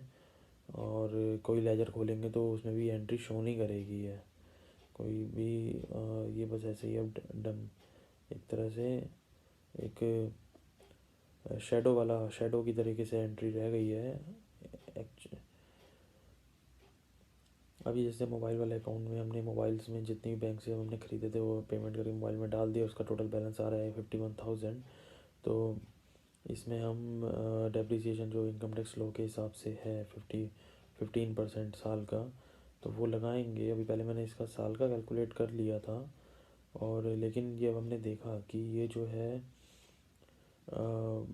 ये हमने सितंबर यानी अक्टूबर के बाद ही ख़रीदा है। अक्टूबर सितंबर के बाद मतलब जो साल का जो सेकंड हाफ होता है उसमें हमने ख़रीदा है। तो जनवरी में के अराउंड में एंट्रीज़ गई हुई हैं, तो अब हम इसमें क्या करेंगे कि 50% ही लगाएंगे, 15%, 7.5% हो जाएगा यानी कि। और वैसे अगर ये उससे पहले भी अगर ख़रीदा होता कुछ पहले साल के पहले 6 महीनों में, तो उसका 15% अलग कैलकुलेशन होती, और अगले लास्ट सेकंड हाफ यानी कि सितंबर के बाद जो ख़रीदा होता उसके फिर उसमें हम आधे साल का ही लगाते, वो कैलकुलेशन अलग करते। लेकिन अभी हमारे केस में हमारा सारा का सारा सेकंड हाफ में है, तो हम जो 15% का आधा जो होता है वो बुक कर लेंगे।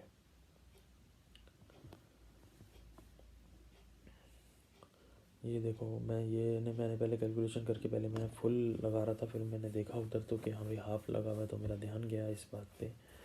और ये 31 मार्च में ही करते हैं एंट्री, क्योंकि डेप्रिसिएशन तो पूरे साल के एंड में ही लगा रहे हैं हम। जो ज़्यादातर एंट्रीज़ ये प्रोविज़न वाली होती हैं, जैसे प्रॉफिट ट्रांसफ़र है वो भी 31 मार्च में ही हो रहा है, क्योंकि ये समझ लो कि 31 मार्च की भी शाम को हम कर रहे हैं। शाम को हम एंट्री मानेंगे कि हुई है 31 तारीख को, जब हमने दिन ख़त्म हो गया उसकी 31 तारीख तक का जो भी प्रॉफिट था वो सारा का सारा तक ट्रांसफ़र करना होता है। तो फिक्स एसेट की वैल्यू कम हो गई है यहाँ पर, उतने जितना हो गया उतने जितना रुपये हमने डेप्रिसिएशन करा है, यानी कि हमारे एसेट की कीमत तो कम हो ही गई अब। लेकिन ये है कि उसको हमें प्रेजेंट तो करना ही है। अभी जैसे मैं दूसरी एंट्री कर रहा हूँ, ये कैश की है, जो कैश में कन्वेंस डालने की बात हुई थी हमारी क्लाइंट से। तो एक लमसम में हमने 9,000 रुपये डाल दिया है। इतना कोई वो टू द पॉइंट चीज़ें नहीं है, कोई ऑडिट नहीं कर रहे अभी हम इस बुक्स में।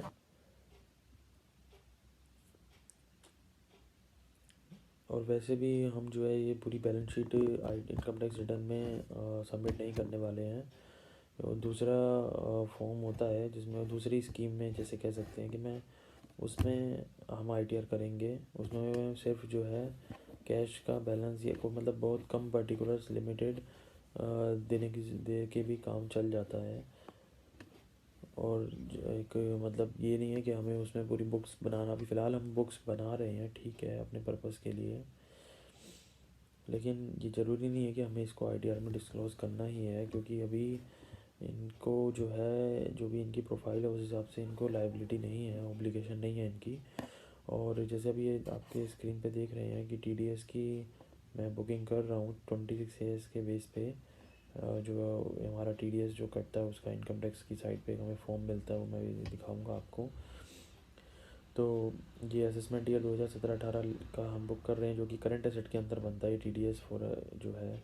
और इसको हम डेबिट कर लेंगे, क्योंकि अभी हमें गवर्नमेंट से इसका सेटलमेंट हुआ नहीं है, हमारी SIT है, हमारा कट गया। और दूसरी तरफ ये है कि भाई इसको इनकम में बुक कर लें, क्योंकि इतनी इनकम हमारी बैंक में कम आई थी टैक्स के नाम पे कट के। तो इस तरीके से मैंने यहाँ नरेशन में लिख भी रहा हूँ कि भाई ये क्रेडिटेड में बैंक में नहीं हुई है, और ये deducted as TDS to claim का मतलब ये है कि भाई अपना जो भी अगर हमारा टैक्स कम बनेगा तो उसको रिफ़ंड क्लेम कर लेंगे।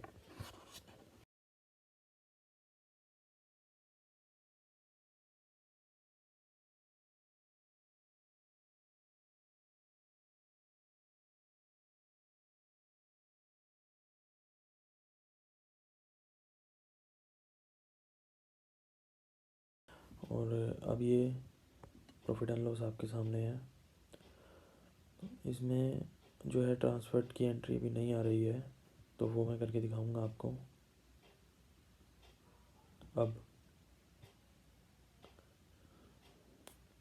हम अकाउंटिंग वाउचर में गए, डेट 31 मार्च पकड़ ली, डेबिट करेंगे क्योंकि प्रॉफिट है हमें, तो वो क्रेडिट बैलेंस आ रहा होता है उसका, और वह क्रेडिट साइड में ही होता है, आप ये देखेंगे बैलेंस शीट में भी। तो उसको न्यूट्रल करने के लिए उसको हम डेबिट कर देंगे और कैपिटल अकाउंट में डाल के उसको क्रेडिट कर देंगे, यानी कि वो एक तरह से नीचे से ये ऊपर चले जाएगा। अभी वैसे भी शायद कैपिटल में उसमें जा रही थी, दूसरी डेबिट साइड में जा रही थी, यानी कि नेगेटिव हो गई थी। तो अब प्रॉफिट आ जाने की वजह से वो अपना क्रेडिट हो जाएगी वापस से। पूरा का पूरा फिगर डाल देंगे हम।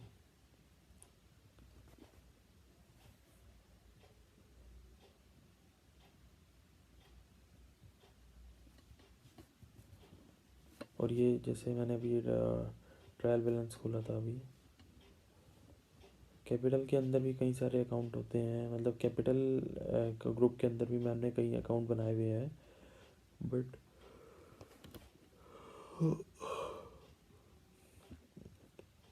बैकग्राउंड का प्रोप्राइटर की कैपिटल से लिंक्ड है।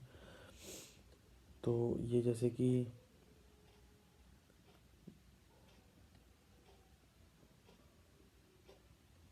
एंट्री अब मैंने कर दी है, और अब आप बैलेंस शीट में देखेंगे कि ये ट्रांसफ़र हो गया है। और ये से दोबारा से ट्रायल मैं देखता हूँ, ट्रायल में भी ये आने लगे, एंट्री का इफेक्ट आ गया, और कैपिटल अब वापस से 427,743 क्रेडिट में आने लगी है, जो इनकी हमारी हमने कैपिटल फाइनल हो गई है बुक्स में जो बनी है ड्राइंग्स के बाद। और ओपनिंग कैपिटल थी 45,000, करंट में इन्होंने ड्राइंग करी, प्रॉफिट आया, बिजनेस हुआ, तो कैपिटल बढ़ गई। और एक बस ये कि एंट्री हमने वो कैपिटल्स की यहाँ पे रिसिप्ट कैपिटल जैसे इंट्रोड्यूस की गई है, इस तरह की दिख लग करी गई है, क्योंकि ये प्रॉफिट से रिलेटेड नहीं होगी कोई, इसलिए हमने पीएनएल में इसको नहीं डाला कहीं पर भी। और ये बैलेंस शीट में जैसे फिक्स एसेट है, करेंट एसेट्स आप देख रहे हैं, कैश है, बैंक है, जो कि कैश तो थोड़ा सा गलत है, कोई बात नहीं, बैंक अकाउंट्स का जो बैलेंस है वही आ रहा है, टीडीएस आ गया, फिक्स एसेट में फिक्स एसेट मोबाइल्स आ ही रहे हैं। और लाइबिलिटी साइड में इनका कोई ख़ास लाइबिलिटी है नहीं, बस एक कैपिटल ही है, कोई लोन्स वगैरह नहीं है, कोई जीएसटी की पेमेंट नहीं है। ये दोबारा से प्रॉफिट एंड लॉस आप देखेंगे।